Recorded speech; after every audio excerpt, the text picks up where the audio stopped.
भाजपा नेत्यांकडून सैन्य दलाचा सातत्याने अपमान, मोदी व नड्डांनी माफी मागावी, हर्षवर्धन सपकाळ।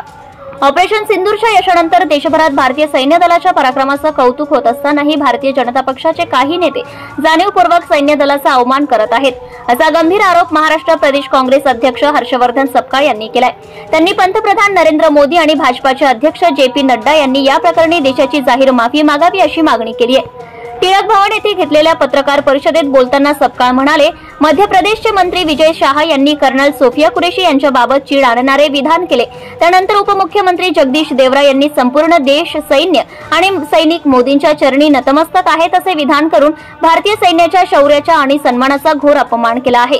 सपकाळ यांनी भाजपाच्या वरिष्ठ नेतृत्वावर टीका करीत विचारले, अशा बेतल विधानांवर अजूनही भाजपाने कोणतीही कारवाई का केली नाही?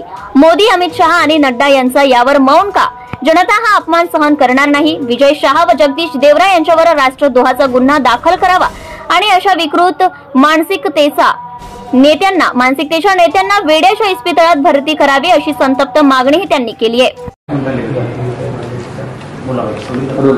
सर, मध्य प्रदेश के मंत्री विजय शाह के बाद मध्य प्रदेश के उप मुख्यमंत्री जगदीश देवरा ने ऑपरेशन सिंदूर की तारीफ करते हुए इतनी तारीफ की उन्होंने कि कहा कि जितनी भी भारत की जनता है और जो आर्म फोर्स हैं वो प्रधानमंत्री मोदी के चरणों में नतमस्तक हो।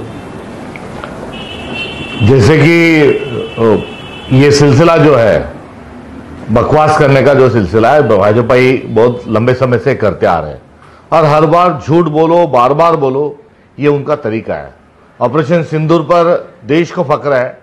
ऑपरेशन सिंदूर की कामयाबी के लिए हम सरकार की और सरकार से भी ज्यादा जो बढ़ चढ़कर हम आर्मी की और तीनों सेनाओं को हम इसका श्रेय देते हैं और ये भारत की वीरता का एक प्रतीक है। जो वीरता पिछले 75 साल से भारत ने जो सैन्य के माध्यम से अपने देश की सुरक्षा और गरिमा बढ़ाई है, वो एक अपने आप में एक तारीख उसकी गवाह है, वो एक बहुत अच्छी मिसाल है। और ऑपरेशन सिंदूर के बारे में भी जो आर्मी ने और तीनों दलों ने जो कार्रवाई है, ये काबिले तारीफ है।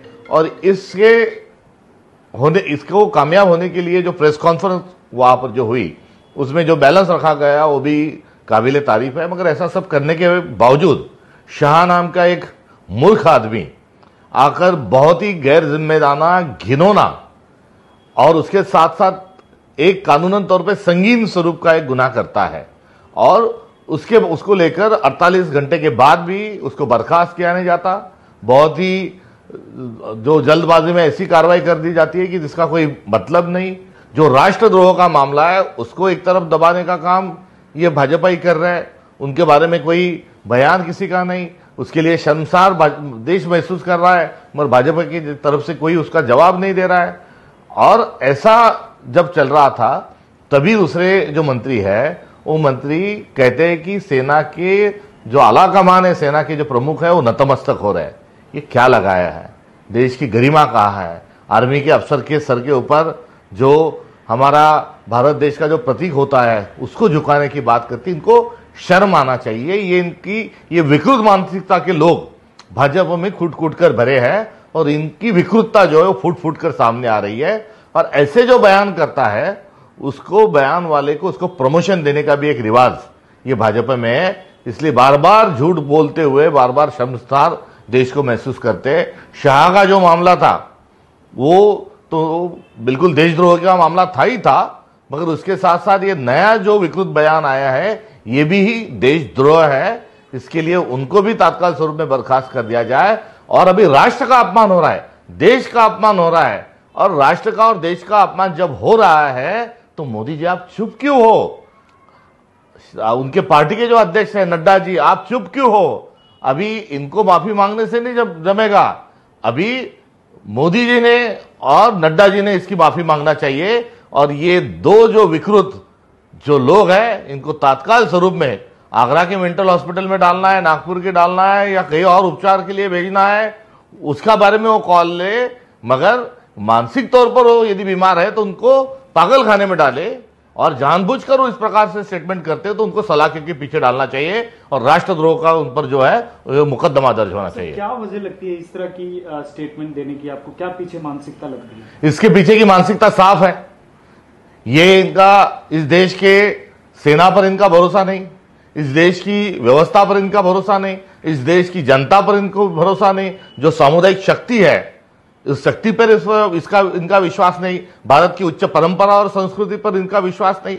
और ये झूठे लोग हैं। जब वडनगर में रेलवे स्टेशन नहीं था तब से चाय बेचने की कहानी मोदी जी बेच रहे हैं।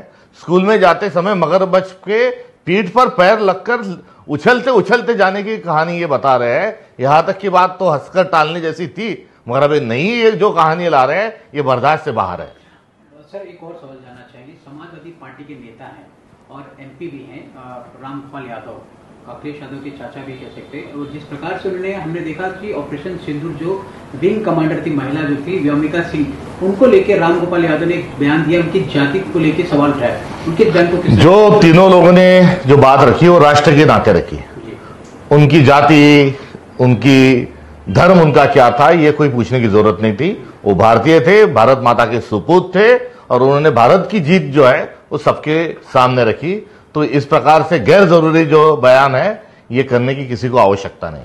सर दूसरी तरफ एक ऑल पार्टी डेलीगेशन बकायदा बनाया गया है भारत की सरकार से, जो पहलगाम में जो अटैक हुआ है पाकिस्तान का, उसको लेके कुछ कंट्रीज हैं, 6-7 कंट्रीज हैं, south Africa, United state, United nation और बाकी सऊदी, यहाँ जाएंगे और पाकिस्तान का जो पूरा रोल रहा है इस अटैक में वो बताएंगे। किस तरह से देखते हैं आप ये जो डेलीगेशन? सरकार ने इंटरनेशनली जो भी कदम उठाया होगा उसका स्वागत ही करना चाहिए, मगर इसके साथ साथ सरकार ने यह भी बताना चाहिए कि मोदी जी पिछले 11 साल में किन किन देशों में गए, किन किन राष्ट्राध्यक्ष के गले लगे, किन किन को my friend, my best friend बोला, और इतना सारे जो समझौते थे उन पर हस्ताक्षर भी काफी किए, और ऐसे कड़े मौके पर कितने उनके दोस्त और कितने समझौता जिनसे किया था वो कितने भारत के साथ खड़े रहे, इसका भी एक चिट्ठा ये सरकार ने उजागर करना चाहिए।